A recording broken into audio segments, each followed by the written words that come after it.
ഏറ്റവും അധികം സിനിമ ചെയ്തിട്ടുള്ള ഒരു കുട്ടി കൂടിയാണ്. ശരിക്കും പറഞ്ഞാൽ നമ്മൾ ഉടനെ നമ്മുടെ വീടിൻ്റെ അകത്തേക്ക് തന്നെയാണ് നോക്കി പോകുന്നത്. വളരെ ഭയക്കുന്ന, ഇത് സിനിമയിൽ സംബന്ധിച്ചു അല്ലെങ്കിൽ സംഭവിച്ചു എന്നതിനേക്കാളപ്പുറം നമ്മുടെ നാട്ടിൽ സംഭവിച്ചു എന്നതാണ് ഏറ്റവും ദാരുണമായ, നമ്മളെ വിഷമിപ്പിക്കുന്ന.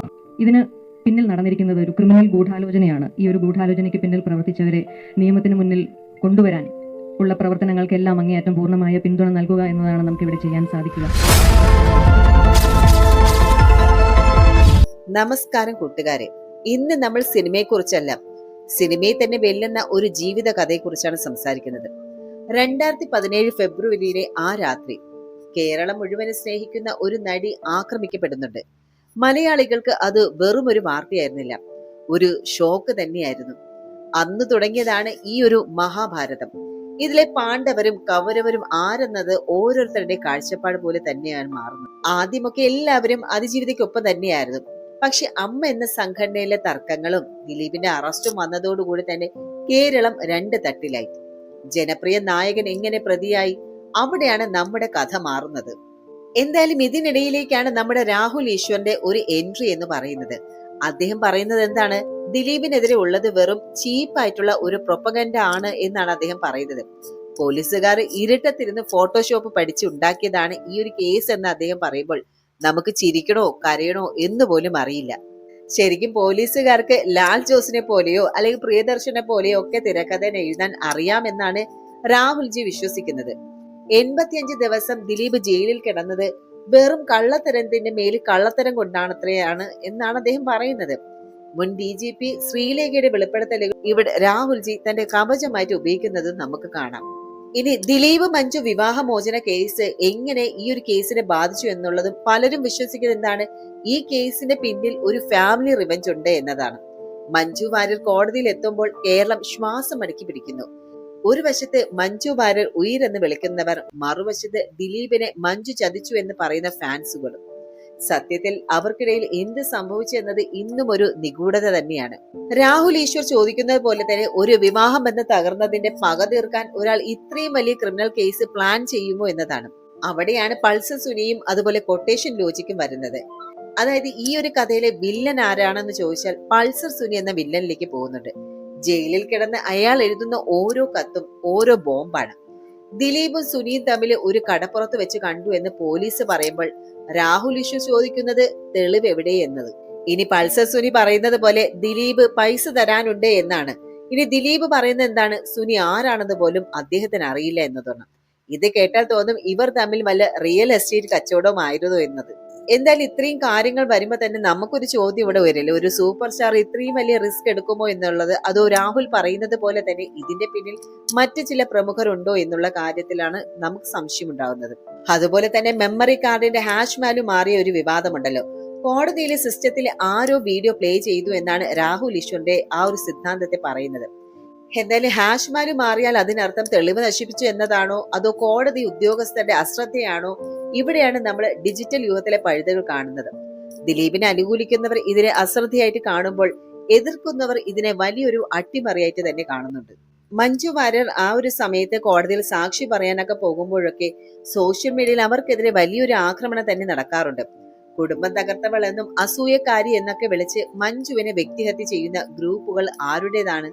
ഏതായാലും മഞ്ജുവിനുള്ള ഫാൻസിന്റെ അത്രയും ബലമൊന്നും വേറെ ഒരു സെലിബ്രിറ്റിക്കും ഇല്ല എന്ന് തന്നെയാണ്. സോഷ്യൽ മീഡിയയിൽ ഒരു സ്ത്രീക്ക് ലഭിക്കുന്ന ഈ ഒരു സ്വീകാര്യതയും ആക്രമണവും തമ്മിലുള്ള വൈരുദ്ധ്യം നാം കാണേണ്ടതുണ്ട്.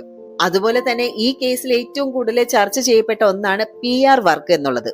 ദിലീപിനെ പാവം കുടുംബനാഥനാക്കാനും അതിജീവിതയെ സംശയിക്കപ്പെടേണ്ടവൾ ആക്കാനും അത് ബോധപൂർവമായിട്ടുള്ള ശ്രമങ്ങൾ നടക്കുന്നുണ്ടോ എന്നുള്ള കാര്യവും സംശയമാണ്.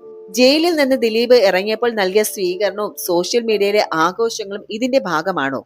പിന്നെ രാഹുൽ ഈശ്വർ ഇവിടെ മറ്റൊരു ലോജിക്കിനെ കഴുത്ത് ചൂണ്ടിക്കാണിക്കുന്നുണ്ട്, ഉമ്മൻചാണ്ടി ലോജിക് എന്നൊക്കെ പറഞ്ഞുകൊണ്ട്.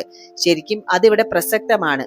ഒരാളെ മോശക്കാരനായിട്ട് ചിത്രീകരിക്കാൻ സോഷ്യൽ മീഡിയക്ക് എത്ര എളുപ്പമാണെന്ന് അദ്ദേഹം ഓർമ്മിപ്പിക്കുന്നു. ഇത് കാണുമ്പോൾ സാധാരണക്കാരൻ എന്താ വിശ്വസിക്കുക? ഒരു പക്ഷേ ദിലീപും ഇവിടെ നിരപരാധിയാണെങ്കിലോ എന്നുള്ളത്. എന്തായാലും കോടതിയിലെ വിധി വരുന്നതിന് മുൻപ് തന്നെ വിധി പ്രഖ്യാപിക്കുന്നവരാണ് സോഷ്യൽ മീഡിയയിലെ ജഡ്ജിമാർ എന്ന് പറയുന്നത്. പോലീസിന്റെ ഓരോ നീക്കത്തെയും വിമർശിക്കുന്നവരും ദിലീപിന്റെ ഓരോ സിനിമയും ബഹിഷ്കരിക്കാൻ ആഹ്വാനം ചെയ്യുന്നവരും ഇവിടെയുണ്ട്. എന്തായാലും ഇത്രയും ടോക്സിക് ആയിട്ടുള്ള ഒരു സൈബർ അന്തരീക്ഷം മറ്റൊരു കേസിന് നമ്മൾ കണ്ടിട്ടില്ല എന്നുള്ളതാണ് സത്യം കേട്ടോ. കൂട്ടുകാരെ, നമ്മൾ ഈ ഒരു വീഡിയോ അവസാനിപ്പിക്കുമ്പോൾ ചിന്തിക്കേണ്ട ഒരു കാര്യമുണ്ട്. ഈ കേസ് വെറും ഒരു നടന്റെയോ നടിയുടെയോ വ്യക്തിപരമായിട്ടുള്ള പ്രശ്നമല്ല. ഇത് നമ്മുടെ സമൂഹത്തിന് നൽകുന്ന ചില പാഠങ്ങളുണ്ട്. നിയമത്തിന് മുന്നിൽ എല്ലാവരും തുല്യരാണ്. അത് സിനിമയിലെ സൂപ്പർ സ്റ്റാർ ആയാലും സാധാരണക്കാരനായാലും ശരി. തെറ്റ് ചെയ്താൽ ശിക്ഷിക്കപ്പെടണം, നിരപരാധിയാണെങ്കിൽ സംരക്ഷിക്കപ്പെടണം. നീതി നടപ്പിലാകുന്നത് വൈകുന്നതും നീതി നിഷേധിക്കുന്നതിനും തുല്യമാണ്. പിന്നെ ഇതുപോലെയുള്ള വ്യാജ പ്രചരണങ്ങളെ നമ്മൾ തിരിച്ചറിയേണ്ടതുണ്ട്. സോഷ്യൽ മീഡിയയിൽ വരുന്ന എല്ലാ കാര്യങ്ങളൊന്നും സത്യമല്ല. രാഹുൽ ഈശ്വർ പറയുന്ന ഗൂഢാലോചന തിയറികളായാലും മറ്റുള്ളവർ നടത്തുന്ന സൈബർ ആക്രമണങ്ങളായാലും നമ്മൾ സ്വന്തം യുക്തി ഉപയോഗിച്ച് വേണം ഇത് ചിന്തിക്കാൻ. വൈകാരികമായിട്ടുള്ള ആരാധന കൊണ്ട് കുറ്റകൃത്യങ്ങളെ ന്യായീകരിക്കുകയും ചെയ്യരുത്. ഇനി ആര് ജയിക്കുമെന്നത് കോടതി തന്നെ തീരുമാനിക്കട്ടെ. പക്ഷെ അതിക്രമത്തിന് ഇരയായ ഒരു വ്യക്തിക്ക് ധൈര്യമായിട്ട് പരാതി നൽകാനും പോരാടാനുമുള്ള ഒരു സാഹചര്യം ഈ ഒരു നാട്ടിലുണ്ടാകണം. അവരെ തകർക്കാൻ നോക്കുന്ന ഈ ഒരു സോഷ്യൽ മീഡിയ വിചാരണകൾ അവസാനിപ്പിക്കണം. അതുപോലെ തന്നെ പോലീസിന്റെ അന്വേഷണം സംശയത്തിനിടയില്ലാത്ത രീതിയിൽ സത്യസന്ധമാകണം. തെളിവുകൾ ഫോട്ടോഷോപ്പ് ചെയ്യാനോ ഹാഷ് വാല്യൂ മാറ്റാനോ ഉള്ള സാഹചര്യം ഉണ്ടാകുന്നത് നമ്മുടെ ജനാധിപത്യത്തിന് തന്നെ ഭീഷണിയാണ്. ഇനി നമ്മുടെ ചോദ്യം ഇതാണ്: നമ്മൾ ഒരു താരത്തിന്റെ പക്ഷത്താണോ നിൽക്കേണ്ടത്, അതോ നീതിയുടെ പക്ഷത്താണോ? വ്യക്തിപൂജകൾക്കപ്പുറം സത്യത്തെ സ്നേഹിക്കാൻ നമുക്ക് കഴിയണം. ഈ കേസ് അവസാനിക്കുമ്പോൾ ജയിക്കേണ്ടത് വ്യക്തികളല്ല, മറിച്ച് ഇന്ത്യയുടെ നീതിന്യായ വ്യവസ്ഥയിലുള്ള സാധാരണക്കാരുടെ വിശ്വാസമാണ്. അപ്പോൾ ഇത്രയും നേരം നമ്മൾ പറഞ്ഞ ഈ ചർച്ച ചെയ്ത് വെറും ഒരു ക്രിമിനൽ കേസിനെ കുറിച്ചല്ല, മറിച്ച് നമ്മുടെ നിയമവ്യവസ്ഥയുടെയും പോലീസിന്റെയും അതിലുപരി നമ്മുടെ സമൂഹത്തിന്റെ തന്നെ ഒരു പരിച്ഛേദമാണ്. ഇവിടെ രാഹുൽ ഈശ്വർ ഉയർത്തുന്ന ചോദ്യങ്ങൾ അത് പോലീസിന്റെ വിശ്വാസ്യതയെ കുറിച്ചായാലും വ്യാജ തെളിവുകളെ കുറിച്ചായാലും അവഗണിക്കാനൊന്നും കഴിയില്ല. കാരണം ഒരാൾ കുറ്റവാളിയാണെന്ന് കോടതി വിധിക്കുന്നത് വരെ അയാൾ നിരപരാധിയാണ്. എന്നാൽ അതേസമയം അതിജീവിത എന്ന സ്ത്രീ നടത്തുന്ന 8 വർഷത്തെ പോരാട്ടം നാം കാണാതെയും പോകരുത്. അധികാരവും പണവും സ്വാധീനമുള്ള ഒരു വ്യൂഹത്തോട് പൊരുതി നിൽക്കാൻ അവർ കാണിക്കുന്ന ധൈര്യം സമാനതകളില്ലാത്തതാണ്. മഞ്ജു വാര്യരുടെ മൗനത്തിലും കാവ്യ മാധവന്റെ നിലപാടുകളിലും ഒളിഞ്ഞിരിക്കുന്നത് വ്യക്തിപരമായിട്ടുള്ള ബന്ധങ്ങൾ മാത്രമല്ല, വലിയൊരു സാമൂഹിക ഉത്തരവാദിത്വം കൂടിയാണ്. ഇത്തരം സോഷ്യൽ മീഡിയയിലൂടെയുള്ള ആ ഒരു അനാലിസിസ് എന്ന് പറയുന്നത് നമ്മളെ പഠിപ്പിക്കുന്ന ഒരേ ഒരു കാര്യം തന്നെയാണ്: നമ്മൾ ഓരോരുത്തരും മുൻവിധികൾക്ക് അടിമകളാകരുത് എന്നുള്ളത്. ദിലീപിന്റെ സിനിമ കണ്ട് വളർന്ന ഒരാൾക്ക് അദ്ദേഹം കുറ്റക്കാരനാണെന്ന് വിശ്വസിക്കാൻ പ്രയാസമായിരിക്കും. മറുവശത്ത് സ്ത്രീപക്ഷവാദികൾക്കും ഇരയുടെ വാക്കുകൾ മാത്രമായിരിക്കും സത്യം. പക്ഷെ സത്യം പലപ്പോഴും ഇതിനിടയിൽ എവിടെയോ ആണ്. എന്തായാലും തെളിവുകൾ സംസാരിക്കേണ്ടതും കോടതിയിലാണ്, അല്ലാതെ ഇൻസ്റ്റാഗ്രാമോ ഫേസ്ബുക്കോ യൂട്യൂബിന്റെ കമന്റ് ബോക്സിലൊന്നുമല്ല. എന്തായാലും ഇത്രയും പറഞ്ഞുകൊണ്ട് ഞാൻ ഇവിടെ ഈ ഒരു വീഡിയോ വൈൻഡപ്പ് ചെയ്യുന്നു. ഈ വീഡിയോ നിങ്ങൾക്ക് ഇഷ്ടപ്പെട്ടുവെങ്കിൽ തീർച്ചയായിട്ടും ലൈക്ക് ചെയ്യുക. ഇതിൽ ഞാൻ പറഞ്ഞ കാര്യങ്ങളോട് നിങ്ങൾ യോജിക്കുന്നുണ്ടോ? ദിലീപിനെതിരെ ഗൂഢാലോചന നടന്നു എന്ന് രാഹുൽ ഈശ്വറിന്റെ വാദത്തെ നിങ്ങൾ എങ്ങനെ കാണുന്നു? നിങ്ങളുടെ ചിന്തകൾ മാന്യമായിട്ടുള്ള ഭാഷയിൽ താഴെ കമന്റ് ചെയ്യൂ. കാരണം നിങ്ങളുടെ അഭിപ്രായങ്ങളാണ് ഈ ഒരു ചർച്ചയെ മുന്നോട്ട് കൊണ്ടുപോകുന്നത്. ഇനി ഇതുപോലെയുള്ള ആഴത്തിലുള്ള വിശകലനങ്ങൾക്കായിട്ട് ഈ ഒരു ചാനൽ സബ്സ്ക്രൈബ് ചെയ്യാനും മറക്കരുത്. ബെൽ ഐക്കൺ കൂടി അമർത്തുക. മറ്റൊരു വിഷയവുമായിട്ട് വീണ്ടും കാണുന്നത് വരെ ഗുഡ് ബൈ.